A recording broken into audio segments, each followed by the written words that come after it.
Chapter 7 Boggart in the Wardrobe. Malfoy did reappear in the class until late on Thursday morning when the Slytherin and Gryffindors were halfway through double potion. He swaggered in the Dagon, his right arm covered in a bandage and bound up in a slide, acting in Harry's opinion as though he were in the heroic survivor of some dreadful battle. How is it, Draco? Simpered Pansy Parkinson. Does it hurt much? Yeah, said Malfoy, putting on a brave sort of grins. But Harry saw him wink at Grab and Goyle when Pansy had looked up. Settle down, said Professor Snape idly. Harry and Ron snored at each other. Snape wouldn't have said settle down if they had worked in late in the potion. They must have given detention. But Malfoy had always been able to get away with anything in Snape's class. Snape was the head of Slytherin's house and generally favored his own student above all others. They were making a new potion today, a shrinking solution. Malfoy set up his cauldron right next to Harry and Ron so that they were preparing their ingredients on the same table. Sir, Malfoy called, Sir, I need help cutting up these daisy roots because my arm. Weasley, cut up Malfoy's roots for him, said Snape without looking up. Ron went brick red. There is nothing wrong with your arm, he hissed at Malfoy. Malfoy sbricked across the table. Weasley, you heard Professor Snape cutting up this root. Ron seized his knife, pulled Malfoy's root toward him, and began to chop them roughly, so that they were all different sizes. Professor drawled, Malfoy, Weasley's multilasting my roots, sir. Beard snapped across their table, stared down his hooked nose at the roots. They gave Ron an unpleasant smile from beneath his long greasy black hair. Change route with Malfoy Weasley, but sir, Ron had spent the last quarter of an hour carefully shading his own roots into exactly equal pieces. Now, said Snape in his most dangerous voice, Ron showed his own beautiful cut roots across the table at Malfoy, then looked up the knife again. And sir, I'll need this shriveling skin, said Malfoy, his voice full of malicious laughter. Powder you can skin Malfoy's flake, said Snap, giving Harry the look at loathing he always reserved just for him. Harry took Malfoy's flake as Ron began trying to repair the damage to the root. He now had to use Harry skinned the flake as fast as he could and flung it back across the table at Malfoy without speaking. Malfoy was blinking more broadly than ever. Seen your pal Hagrid lately? He asked then quietly. None of your business, said Ron jerkily. Without keeping up, I am afraid he won't be a teacher much longer, said Malfoy in a tone of mock sorrow. Father's not very happy about my injury. Keep talking, Malfoy, I'll give you a real injury, sneered Ron. He is complaining to the school governor and the Ministry of Magic. Father's got a lot of influence, you know, and a lasting injury like this. He gave a huge fake sigh. Who knows if my arm will never be the same again? So, what's why you are putting it on? Said Harry, accidentally beheading a dead caterpillar because his hand was shaking in anger to try to get Hagrid fired. Well, said Malfoy, lowering his voice to the whisper, partly Potter, but there are other benefits too, Weasley, since my caterpillar for me. A few cardons away, Neville was in trouble. Neville regularly went to pieces in potion lesson. It was his worst subject, and his great fear of Professor Snape made things 10 times worse. His potion, which was supposed to be bright acid green, had turned orange. Longbottom, said Snape, ladling some up and allowing it to splash back into the cauldron so that everyone could see. Orange, tell me, boy, does anything penetrate that thick skull of yours? Didn't you hear me say quite clearly that only one rat's repellent was needed? Didn't I state plainly that a dash of leech juice would sufficient? What do I have to do to make you understand Longbottom? Neville was pink and trembling. He looked as though he was on the verge of tears. Please, sir, said Hermione. Please, I could help Neville put it right. I don't remember asking you to show off, Miss Granger, said Snape coldly, and Hermione went as pink as Neville Longbottom. At the end of this lesson, we will feed a few drops of this potion to your toad and see what happens. Perhaps that will encourage you to do it properly. Snape moved away, leaving Neville breathless with fear. Help me, he moaned to Hermione. Hey Harry, said Seamus Finnegan, leaving over to borrow Harry's brass scale. Have you heard Daily Prophet this morning? They reckon Sirius Black's been sighted. Well, said Harry and Ron quietly. On the other side of the table, Malfoy looked up, listening closely. Not too far from here, said Seamus, who looked excited. It was a muggle who saw him.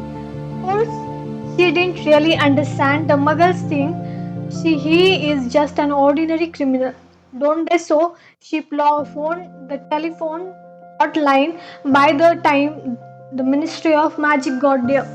He was gone. Not too far from here, Ron repeated. Looking significantly at Harry, he turned around and saw Malfoy watching closely. What, Malfoy? Need something else, King? But Malfoy's eyes were shining marvelously and they were fixed on Harry. He leaned across the table, thinking of trying to catch Black single-handed Potter. Yeah, that's right, said Harry offhandedly. Malfoy's thin mouth was curving in a mean smile.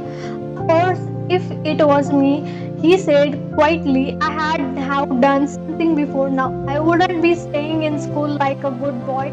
I would be out there looking for him. What are you talking about, Malfoy? Said Ron roughly. Don't you know Potter Breathen, Malfoy? His pale eyes narrowed. Now what, Malfoy? Let out a low sneering laugh. Maybe you had rather not risk your neck, he said. Want to leave it to the Dementor, do you? If it was me I had want revenge, I had hunt him down myself. What are you talking about? Said Ron Harry angrily. But at that moment Snape called, you should have finished adding your ingredients by now.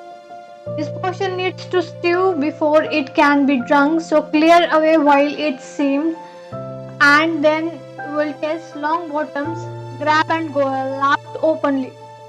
Watching Neville sweat as he stirred his potion feverishly, Harmony was muttering instruction to him out of the corner of her mouth so that Snape wouldn't see. Harry and Ron packed away their unused ingredients and went to wash their hands and paddle in the stone basin in the corner. What did Malfoy mean? Harry muttered to Ron as he stuck his hand under the ice jet that poured from the gargoyle's mouth. Why would I want revenge on Brack? He hasn't done anything to me yet. He's making it up, said Ron savagely.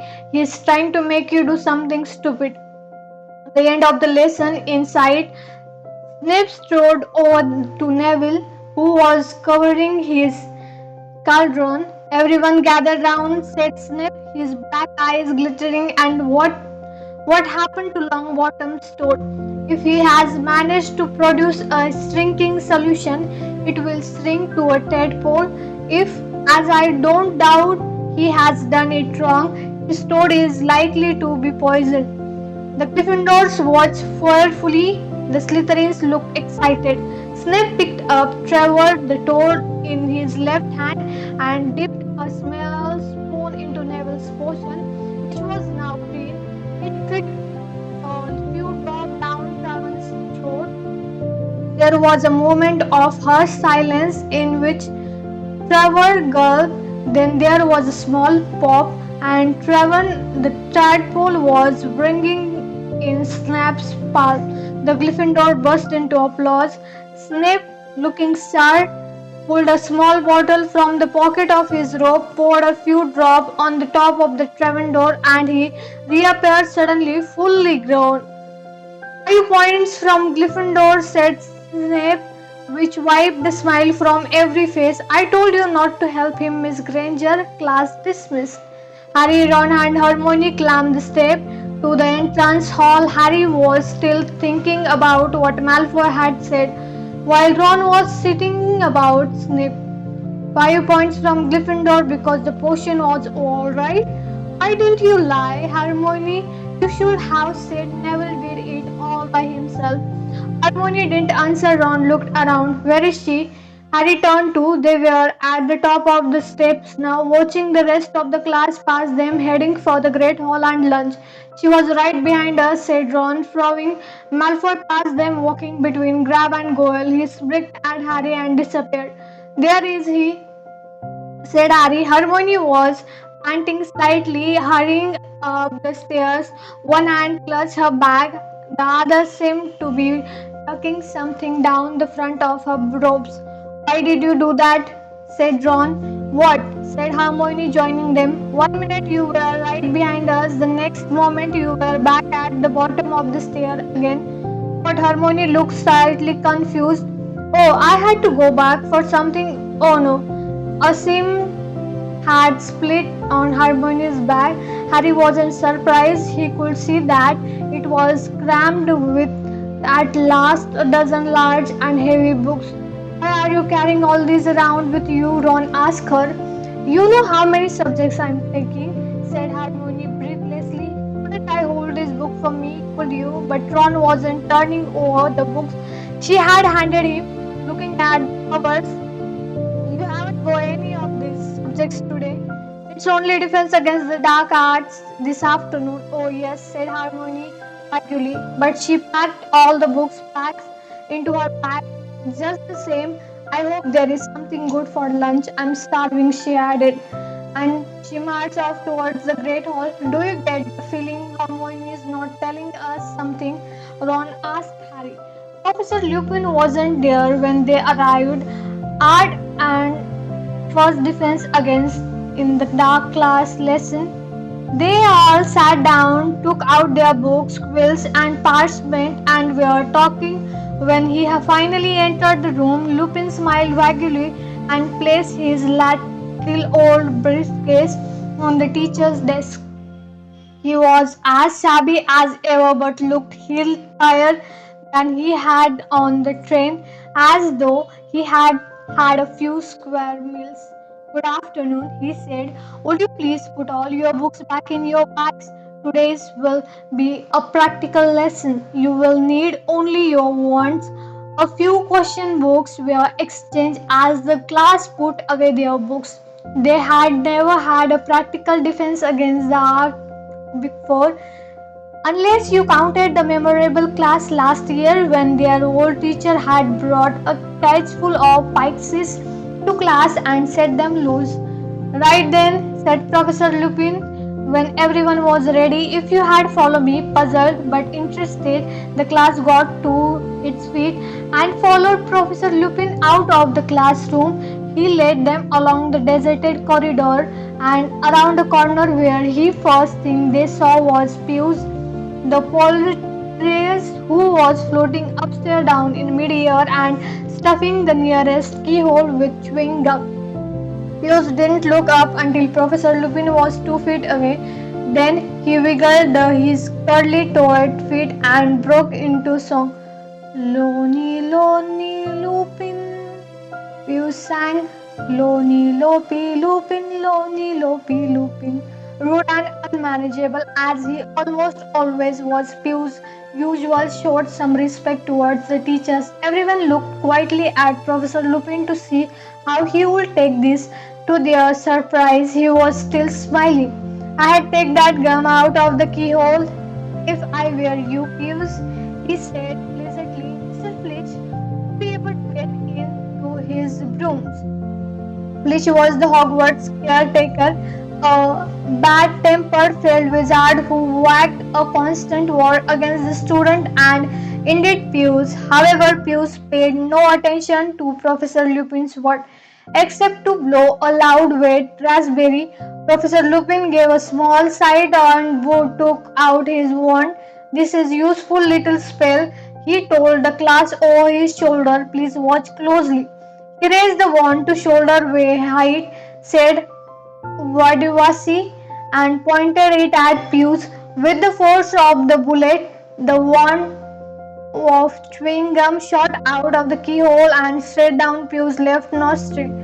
He veered upright and zoomed away, cursing. Cool, sir, said Dean Thomas in amazement. Thank you, Dean, said Professor Lupin, putting his wand away again. Shall we proceed? They set off again, the class looking at shabby Professor Lupin with increased respect. He led them down a second corridor and stopped right outside the staff room door. Inside, please, said Professor Lupin, opening it and standing back.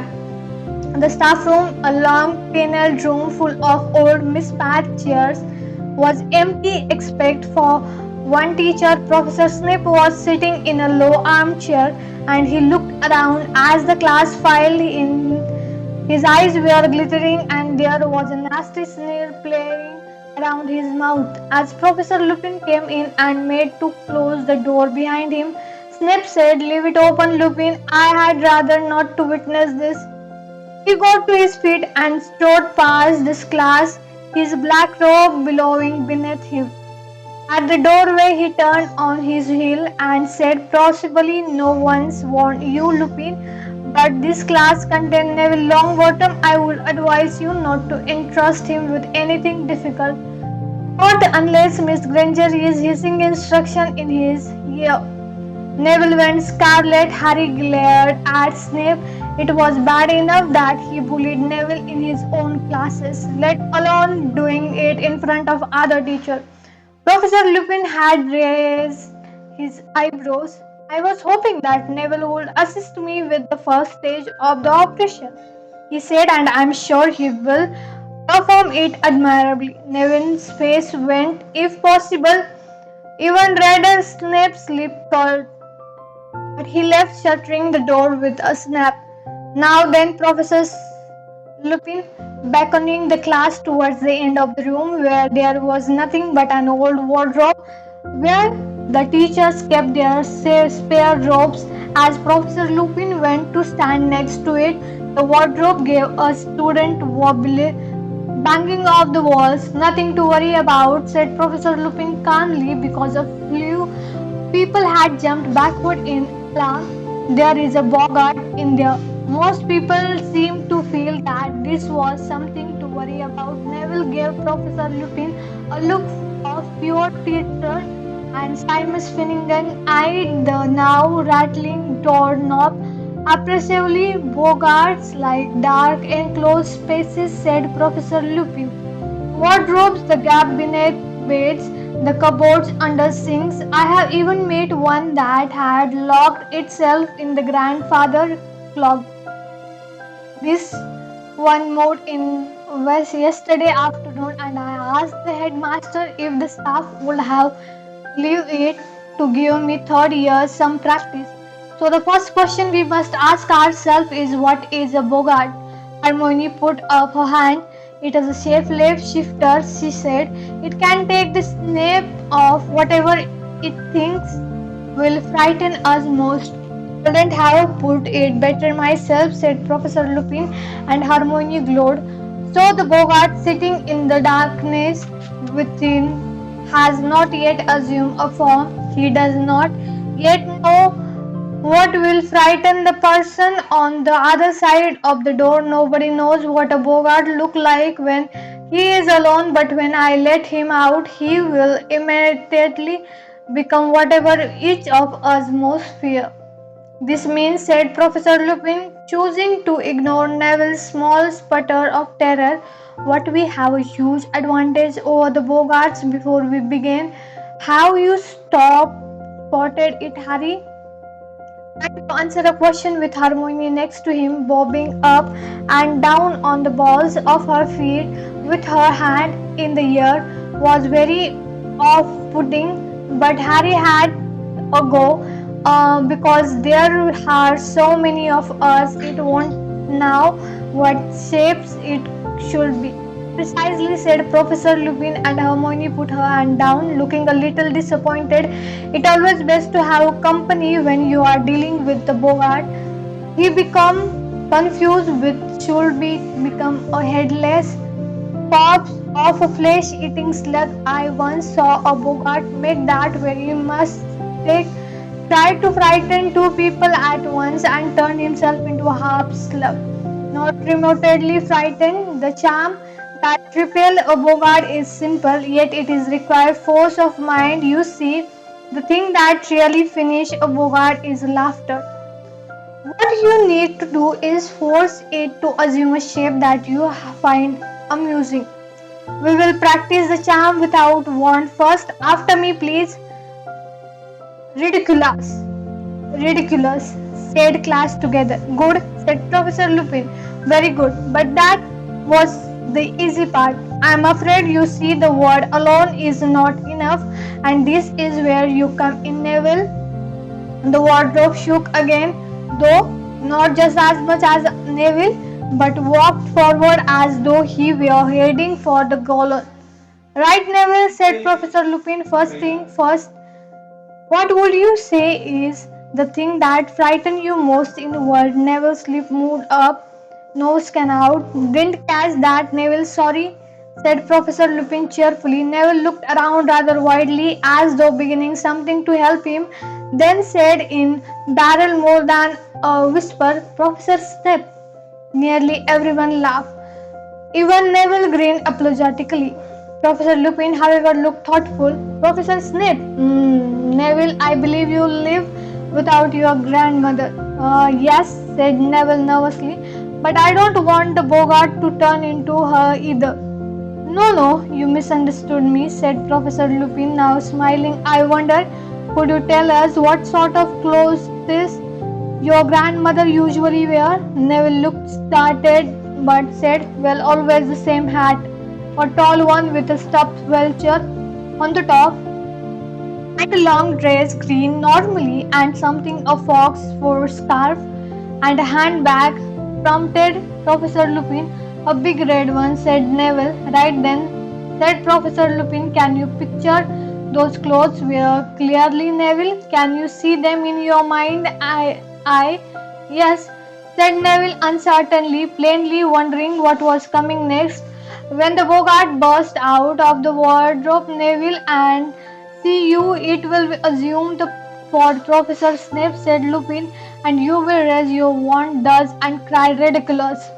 And concentrate hard on your grandmother's clothes if you goes well. Professor Boggart Snape will be forced into that vulture-topped hat and that green dress with that red big handbag. There was a great shout of laughter.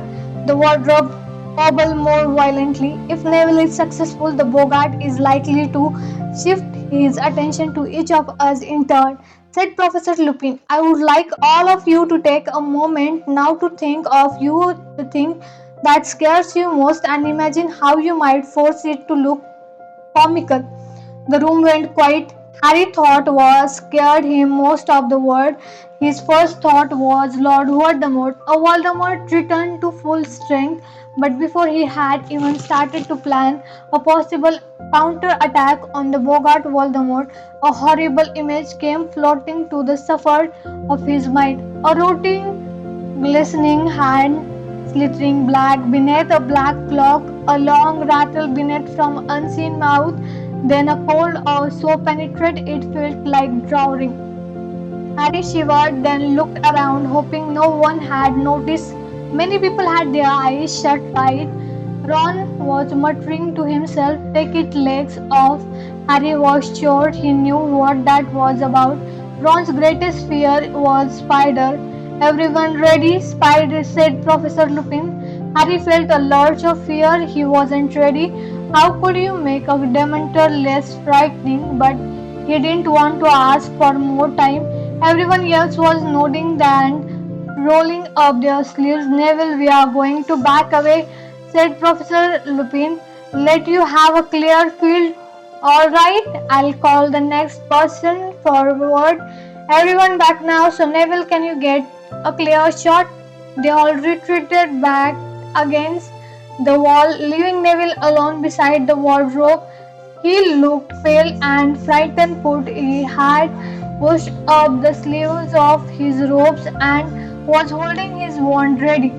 On the count of three, Neville said Professor Lupin, who was pointing his own wand at the handle of the wardrobe. One, two, three, now! A jet of sparks shot from the end of Professor Lupin's wand and hit the doorknob. The wardrobe burst open, hook, nose, and missing. Professor Snape stepped out, his eyes flashing at Neville. Neville backed away, his wand up, mounting wordless. Snape was bearing down upon him, reaching inside his ridiculous, squeaked Neville. There was a noise like a whip crack. Snape stubble. He was wearing a long lace trimmed dress and a towering hat topped with a mouth-eaten vulture, and he was swimming a huge crimson handbag. There was a roar of laughter. The Boggart paused, confused, and Professor Lupin shouted, "Parvati, forward!" Parvati walked forward, her face set. Snap rotated on her. There was another crack, and had excellent, Ron. You next. Ron leaped forward, cracked quite a few people screamed. A giant spider, 6 feet tall and covered in hair, was advancing on Ron, clicking its piercing mancing. For a moment, Harry thought Ron had frozen, then ridiculous below Ron and had the spider's leg vanish. It rolled over and over, lavender brown squealed and ran out of its wave, and it became to halt at Harry's feet. He raised his wand ready, but here shouted Professor Lupin suddenly, hurrying forward. Crack! The leg-like spider had vanished. For a second, everyone looked wildly around to see where it was. Then they saw a silver-white orb hanging in the air in front of the Lupin, who said, ridiculous, almost lazily, "Crack! Forward, Neville, and finish off," said Lupin as a Boggart landed on the floor as a cockroach. Crack! Snape was back. This time Neville charged forward looking determined. "Ridiculous," he shouted, and then had split-second view of Snape in his lancy dress before Neville let out the great howl of laughter, and the Boggart exploded, burst into thousands tiny whispers of smoke, and has gone. "Excellent!" cried Professor Lupin as the class broke into applause. "Excellent, Neville, well done. Everyone, let me see 5 points to Gryffindor for every person to tackle the Boggart, 10 for Neville because he did it twice, and 5 each to Hermione and Harry." "But I didn't do anything," said Harry. "You and Hermione answered my question correctly at the start of the class," Harry Lupin said lightly. "Very well, everyone. An excellent lesson. Homework. Kindly read the chapter on the Boggart and summarize it for me to be handed in on Monday. That will be all." Talking excitedly, the class left the staff room. Harry, however, wasn't feeling cheerful. Professor Lupin had lately stopped him from tackling Bogart. Why? Was it because he had seen Harry collapse on the train and thought he wasn't up too much? Had he thought Harry would pass out again? No one else seemed to have noticed anything. "Did you see me take that bash?" shouted Seamus, and the hand, said Dean, waving his own around, "and Snape in that hat, and my mummy. I wonder why Professor Lupin frightened my of crystal ball," said Lavender, thoughtful. "That was the best defense against the dark art lesson we have ever had, wasn't it?" said Ron excitedly as they made their way back to classroom to get their bags. "He seemed like a very good teacher," said Hermione, approving, "but I wish I could have had a turn with the Boggart." "What would if I have been for you?" said Ron, sniggering. "A piece of homework that only got 9 out of 10. That's it for today. Thank you so much. Stay tuned for next chapter. Till then, see ya. Bye bye.